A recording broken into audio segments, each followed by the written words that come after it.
Allah. Pada kesempatan ini kita akan melanjutkan kajian tafsir Al-Quran yang pada pertemuan sebelumnya kita telah sampai pada surah Ali Imran ayat 176.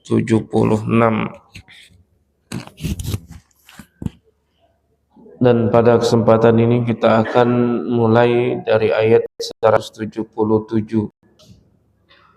Allah Subhanahu wa ta'ala berfirman, A'udzu billahi minasy syaithanir rajim. Bismillahirrahmanirrahim. Innal ladzina ishtarawul kufra bil iman lan yadurrullaha syai'a wa lahum 'adzabun alim. Sesungguhnya orang-orang yang membeli kekufuran dengan iman, mereka tidaklah membahayakan atau memberikan mudarat kepada Allah sedikit pun juga, dan untuk mereka azab yang pedih. Bapak Ibu, saudara-saudara yang dirahmati Allah, orang yang membeli kekufuran dengan keimanan itu artinya orang yang murtad. Murtad itu artinya dia nukar, imannya dibuang diganti dengan kekufuran. Jadi membeli kekufuran dengan iman. Dia ngambil kufur, imannya yang dilepas. Maka mereka itu tidak memberikan mudarat apa-apa sedikit pun juga kepada Allah. Kenapa? Karena Allah itu bersifat qiyamuhu binafsih. Qiyamuhu binafsih itu artinya Allah tidak membutuhkan apa-apa. Allah tidak membutuhkan makhluknya. Mau makhluknya beriman, mau kafir, itu tidak ada perbedaan bagi Allah Subhanahu wa ta'ala. Semua makhluk ini kafir semua, Allah tidak rugi sedikit pun juga. Atau semua makhluk ini beriman semua, Allah juga tidak untung sedikit pun juga. Karena perbuatan makhluk itu tidak punya pengaruh apa-apa bagi Allah Subhanahu wa ta'ala. Yang pengaruhnya itu kepada pelakunya sendiri, kepada kita itulah. Kita berbuat baik, beriman, beramal saleh itu untuk diri kita sendiri. Kita tidak beriman, kafir atau berbuat maksiat itu untuk diri kita sendiri. Yang ruginya kita sendiri. Makanya banyak dalam Al-Quran itu orang yang melakukan perbuatan dosa itu disebut orang yang menzalimi dirinya sendiri. Kenapa? Karena bagi Allah tidak ada bedanya. Semua orang beriman Allah tetap maha kuasa, Allah tidak butuh apa-apa. Semua orang kafir juga tidak merugikan Allah sedikit pun juga. Dan yang rugi siapa? Yang rugi mereka sendiri. Walahum adzabun alim. Mereka mendapatkan siksa yang pedih. Mereka menukar imannya dengan kekufuran. Sudah beriman, imannya dilepas, kemudian dia mengambil kekufuran. Allah tak rugi sedikit pun juga. Yang rugi siapa? Mereka sendiri. Kenapa? Walahum adzabun alim. Mereka akan mendapatkan siksa yang pedih. Wala yahsabanna alladhina kafaru annama numli lahum khairul li anfusihim innama numli lahum liyazdadu ithma walahum adzabun muhin. Dan janganlah orang-orang kafir itu mengira bahwasanya kami memberikan waktu untuk mereka, kami tunda mereka, tidak kami binasakan, tidak kami hancurkan, dibiarkan hidup, masih berumur panjang, masih bisa beraktivitas sebagaimana biasa, tidak langsung dihancurkan sebagaimana misalnya umat-umat sebelum Nabi Muhammad SAW. Ketika kafir sampai pada waktunya dihancurkan. Ini tidak dibiarkan. Nah, jangan kalian orang-orang kafir, jangan kalian kira bahwa kalian itu belum diazab oleh Allah, tidak mendapatkan banyak masalah dalam kehidupan kalian. Caknyo nyaman-nyaman baik, kehidupannya enak-enak baik. Jangan dikira itu baik bagi mereka. Jangan dikira kamu kafir tapi dikasih umur panjang, badan sehat, kemudian kehidupannya baik, jangan dikira itu baik. Jangan dikira bahwa itu kamu dapat kebaikan. Bukan. Sesungguhnya kami ngasih waktu kepada kalian, masih berumur, masih hidup, masih bisa beraktivitas dengan baik dan nyaman, itu bukan untuk kebaikan kalian, tapi supaya dosa kalian tambah banyak. Innama numli lahum liyazdadu ithma. Kami kasih tempo, kami kasih waktu, kami tunda, diulur-ulur. Itu apa? Supaya dosa kamu semakin banyak, supaya enak kalau nak nyiksonyo kaget. Jadi kalau sebentar jahatnya itu kan dikit dosanya ini. Nah ini tidak. Atau kafir tapi tidak bebas melakukan sesuatu sakit-sakitan kan tidak banyak nian dosanya itu, cuma dosa kekufurannya itu yang terbesar. Tapi dosa lain tidak bisa. Tidak, kadang-kadang dikasih umur yang panjang, kasih badan sehat, terus diulur-ulur waktunya supaya dosa kamu tambah banyak, sehingga kalau kaget disiksa merasa dewe, wah ini dosa aku lah banyak.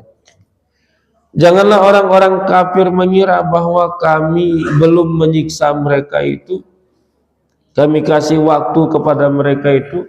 Janganlah mereka kira itu baik bagi mereka. Sesungguhnya kami ngasih waktu itu supaya dosanya bertambah, supaya dosanya bertambah. Walahum adzabum muhin, dan untuk mereka azab yang menghinakan. Jadi kadang-kadang kita itu macam itu juga. Jadi ada wong melakukan kesalahan, cuma kita ni benci dengan dia tu, marah, tak senang nian. Cuman kesalahannya masih kecil, kita ni nak ngasih hukuman berat. Kaget, tunggu dulu, tak usah dihukum dulu yang ini, ditumpuk dulu nak. Salah sekali, dua kali, nah kapan banyak lagi baru tak kata ampun lagi. Tak pacak nak protes, nah tanggal sekian ini pelanggaran kamu, tanggal sekian, lah banyak, pacak protes lagi. Baru sekali, padahal kita ni nak menghukumnya hukuman berat, nak ngasih hukuman yang berat, tapi baru sekali, belum setara rasanya itu, maka dibiarkan dia. Tak usah diawasi, biar dia melakukan pelanggaran lagi, maksudnya itu.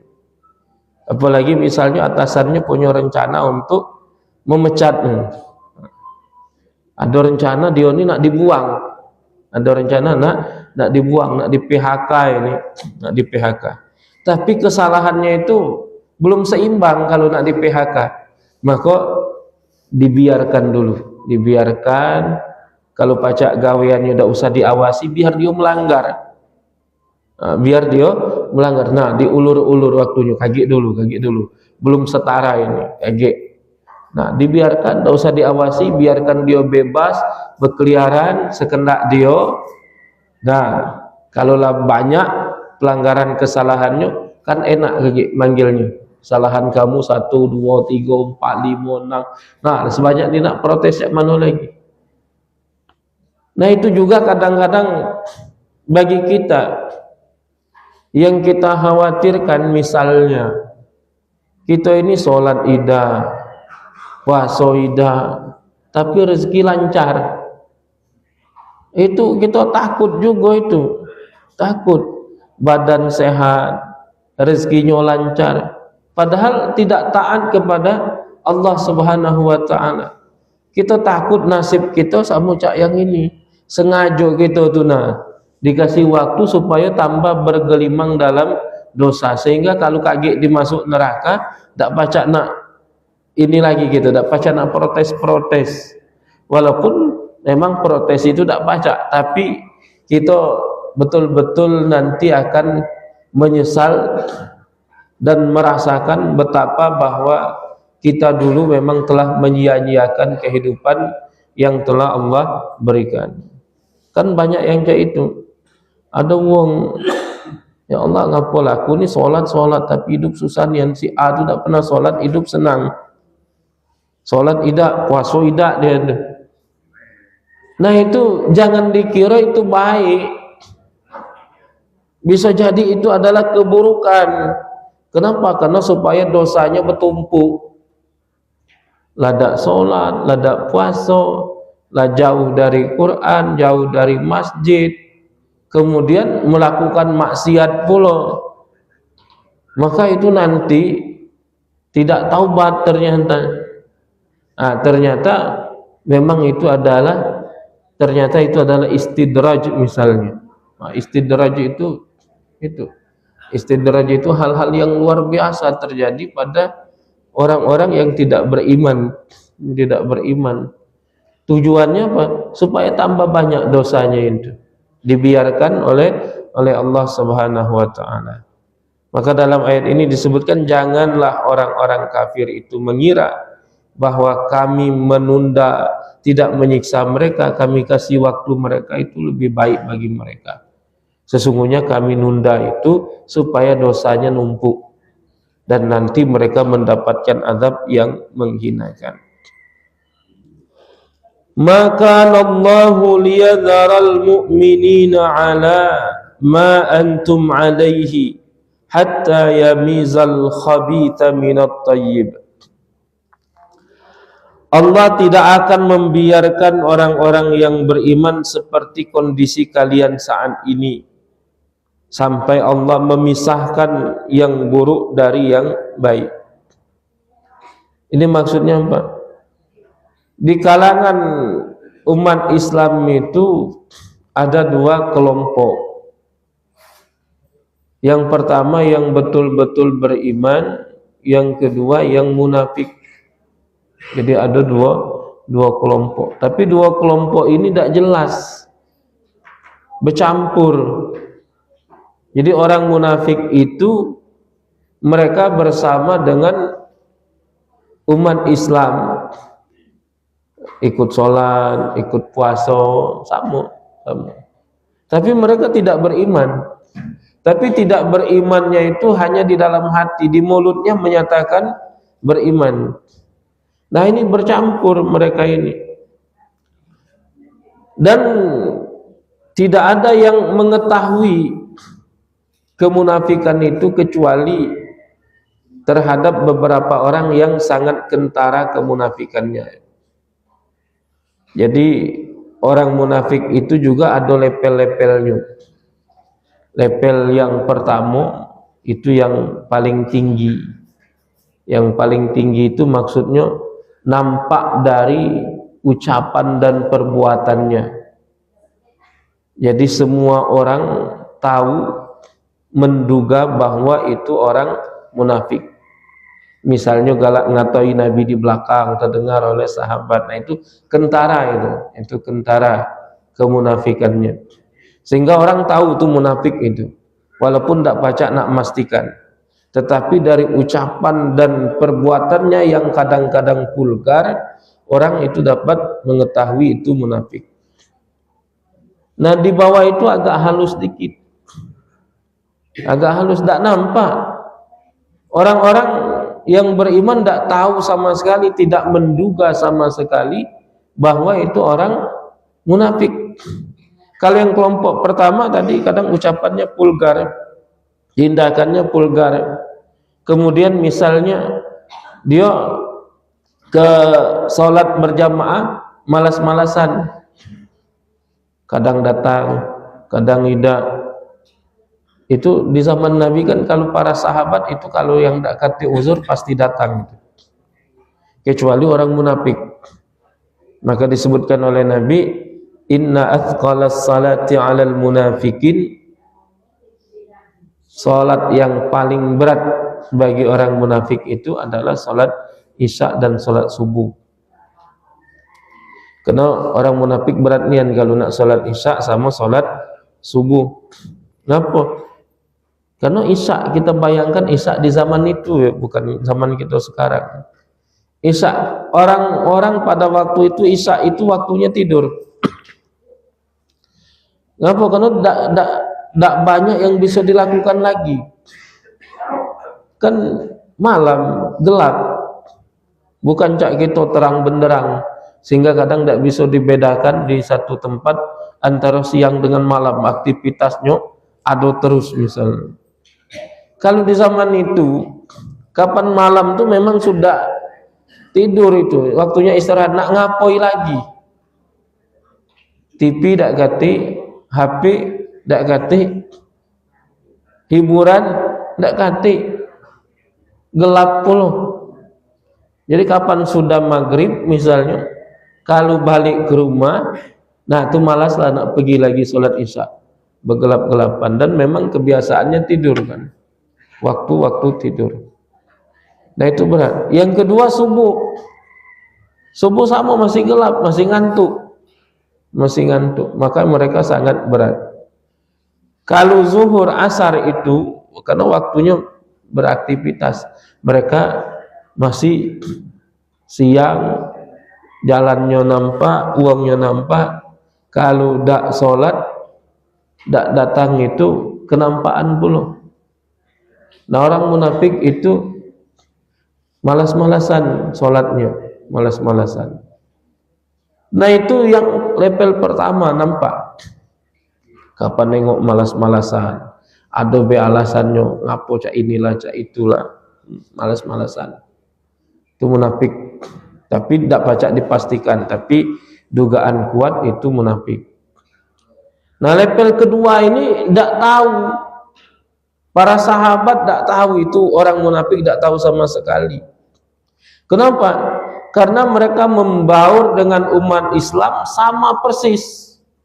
Rajin sholatnya sama, baca Quran juga baca Quran hebat. Sehingga tidak menyadari bahwa itu orang munafik. Tetapi Rasulullah SAW itu diberitahu oleh Allah melalui malaikat Jibril. Nah, malaikat Jibril ngasih tahu, wahai Muhammad, si A, si B, C itu munafik wongnya, itu orang munafik. Dikasih catatan. Jadi dikasih catatan, ada daftar nama orang-orang munafik.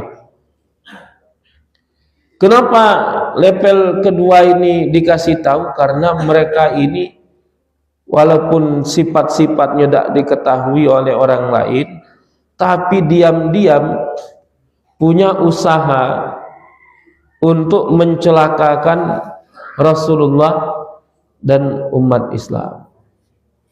Tapi tidak tahu wong, kalau nengok zahirnya baik, tapi punya usaha yang dapat membahayakan, yang perlu diwaspadai. Maka Nabi Muhammad SAW dikasih daftar nama oleh malaikat Jibril. Wong-wong ini munafik, hati-hati dengan mereka. Nah level yang ketiga, ini yang lebih halus lagi. Mereka itu tidak beriman, dalam hatinya tidak beriman, tapi di mulutnya menyatakan beriman, perbuatannya nampak seperti perbuatan orang yang beriman sama sekali, tidak nampak kekufuran sama sekali. Nah, jadi rajin sholat, rajin puasa, so, kalau dilakukan, sehingga jangankan para sahabat, Nabi pun tidak tahu kalau itu munafik. Nabi pun tidak tahu. Ini kelompok ketiga. La ta'lamunahum, itu dalam surah At-Taubah. Ada lagi, wahai Muhammad, satu kelompok orang munafik itu yang kamu pun tidak tahu siapa mereka itu. Kalian tidak tahu siapa mereka. Nahnu na'lamuhum, cuma kami yang tahu. Apa yang ini tidak dikasih tahu? Karena itu tidak ada upaya untuk membahayakan umat Islam. Dasar memang betul-betul munafik, tapi tidak memusuhi. Dia itu tidak percaya, tidak beriman, tapi karena ada motif duniawi, mereka pura-pura beriman dan melakukan hal yang sama dengan orang yang beriman, dan tidak punya usaha untuk mencelakakan orang yang beriman, semata-mata untuk kepentingan diri mereka sendiri, tidak untuk membahayakan orang lain. Nah, yang ini biarlah urusannya dengan Allah, karena tidak membahayakan.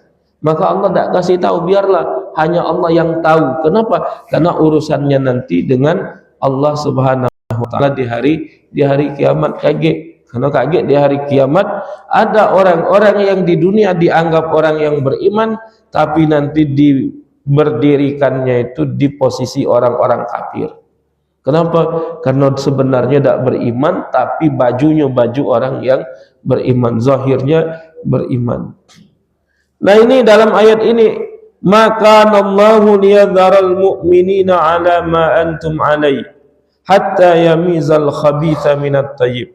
Allah tidak akan membiarkan kalian orang-orang yang beriman ini dalam kondisi kalian saat ini bercampur baur dengan orang munafik, hatta yamizal khabitha minat tayyib, sampai Allah memisahkan mana yang buruk, mana yang baik, mana yang munafik, mana yang betul-betul beriman.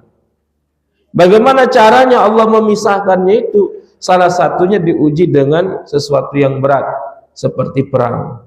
Nah, itulah perang Uhud itu sebagai sarana Allah untuk memisahkan orang-orang munafik dari kelompok orang yang beriman. Dari 1000 orang pasukan yang dipimpin oleh Rasulullah, 300 diantaranya itu balik mundur, supaya Allah ingin orang yang beriman itu tahu jelas. Nah, yang mundur ini munafik, ini berarti munafik, tidak sanggup dia diuji dengan sesuatu yang berat. Kenapa? Karena imannya palsu. Kalau memang betul beriman kan siap. Nah, ini imannya palsu, ketaatannya palsu. Begitu menghadapi sesuatu yang berat, mundur. Nah, itu sengaja Allah ingin memisahkan yang buruk dari yang baik. Yang buruk-buruk ini dibuang. Tapi buangnya itu dia dewe, dengan perbuatan dia dewe, sehingga ketahuan belangnya. Nah, ini jadi memang Allah sengaja dalam perang Uhud itu Allah ingin memisahkan orang-orang munafik dari orang-orang yang betul-betul beriman. Wa ma kana Allahu liyutli'akum 'alal ghaibi walakinnallaha yajtabi min rusulihi may yasha. Dan Allah tidak memperlihatkan sesuatu yang gaib kepada kalian. Sebelumnya kalian tidak tahu. Tidak tahu kamu siapa-siapa yang munafik itu, kamu tidak tahu. Kenapa? Karena tidak dikasih tahu oleh Allah, dibiarkan. Tapi Allah memilih dari Rasulnya siapa yang Allah kehendaki untuk dikasih tahu.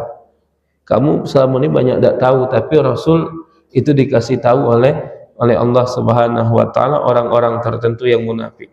Fa'aminu billahi wa rusulih, maka berimanlah kalian kepada Allah dan Rasulnya. Wa in tu'minu wa tattaqu falakum ajrun 'adzim. Jika kalian beriman dan bertakwa kepada Allah, maka kalian mendapatkan pahala yang besar. Bapak Ibu saudara-saudara yang dirahmati Allah, ini saja yang dapat kami sampaikan pada kesempatan ini. Mudah-mudahan bermanfaat bagi kita semua, amin ya rabbal alamin. Kami akhiri, assalamualaikum warahmatullahi wabarakatuh.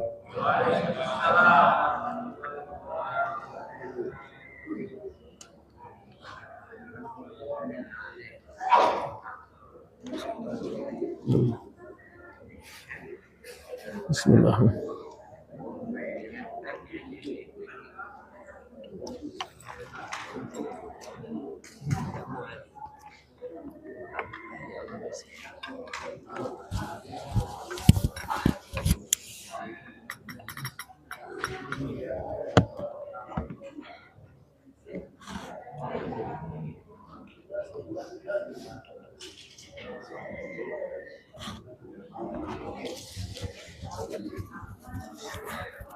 Salatullah salamullah ala Rasulillah.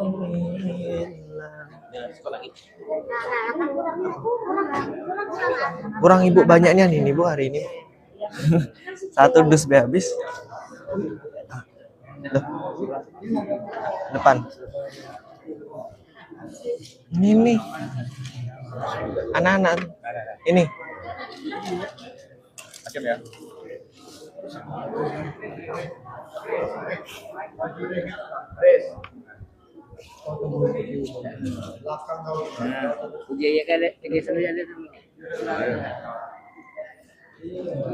Terima kasih. Sama-sama.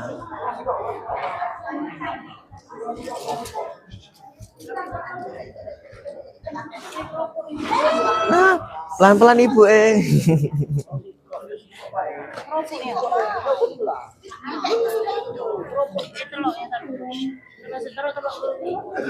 Teloknya mana? Teloknya. Bapak-bapaknya cukup nih. Cukup. Kalau sebelah dia. Cukup Pak Ibu. Iya itu siapa? Untuk siapa kita? Lah. Lebih. Enggak sih kok. Hah? Aku belum. Aku ambil ini. Pak De. Satu lagi Bu. Satu lagi. Enggak deh, habis sama satu lagi.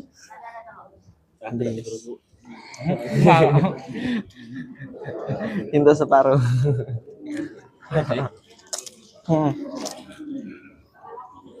Ada telak kenapa? Ada telak.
Siapa nak telak?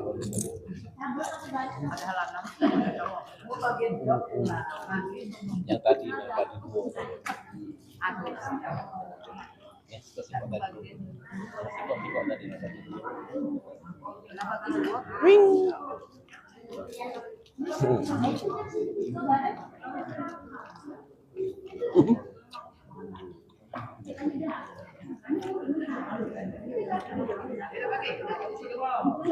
Enak tapi.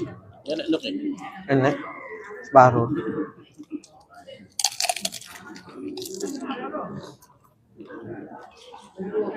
Terlalu rame. Satu dus nggak cukup akhirnya. Iya. Biasanya lebih dikit 1-2, sekarang habis 1 dus.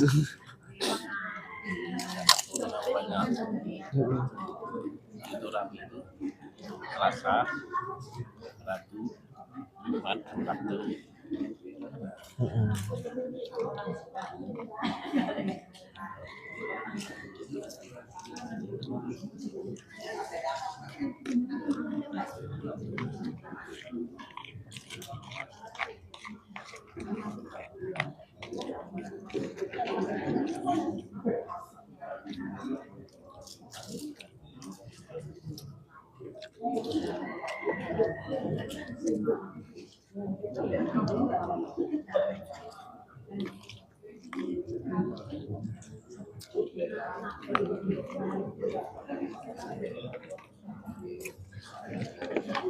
Makan.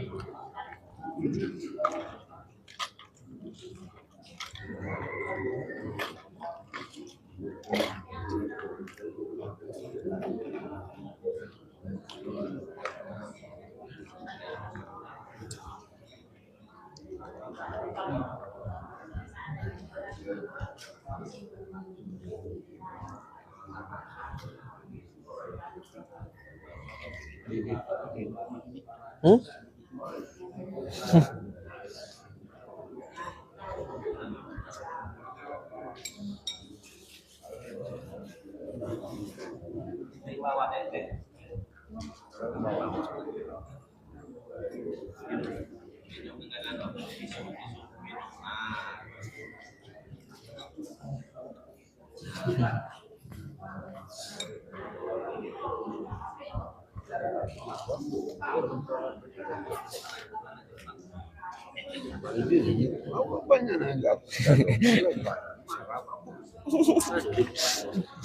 Darah tinggi nih aneh. Oke, kajian subuh kita pada hari ini cukup sampai sini sih. Jangan lupa untuk hadir tentang besok ya. Kita zoom bapak ini. Nah, ini dia. Bapak yang sering marah-marah ini. Nah, ini namanya tentara dia.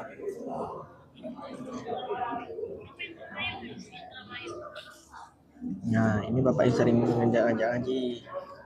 Ini dengan tetap. Ini kiai kita.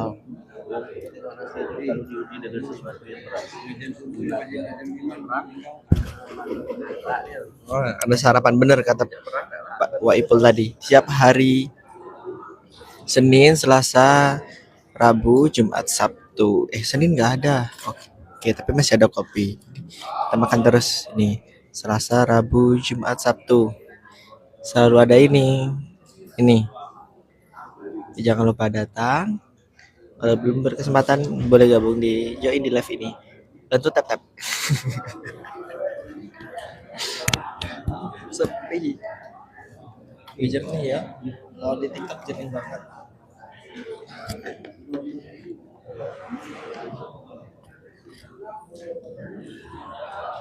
Oke, kita tutup dengan doa. Wallahumma fiqh. Wassalamualaikum warahmatullahi wabarakatuh.